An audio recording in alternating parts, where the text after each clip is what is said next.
But I mean, it's a huge financial topic, isn't it? I mean, Yeah. this is having going to absolutely, this continuance of the hurricanes is having national financial repercussions. You know what I Yeah. mean? Especially real estate. I mean, I'm in your bailiwick now, and it's just everywhere on the internet. Like you can't get away from it.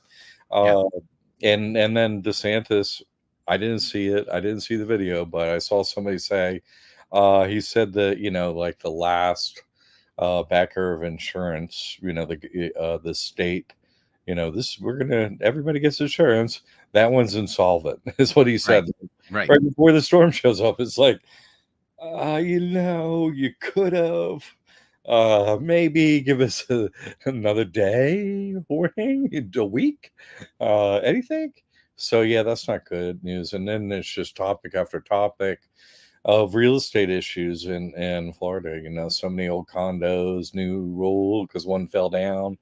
They're gonna have to redo or knock down so many old buildings that people currently own and live in. Yeah. So just so many, and then just real estate prices. Uh-oh. You know what I mean? It's like Right. riding the Florida roller coaster. Everything's great.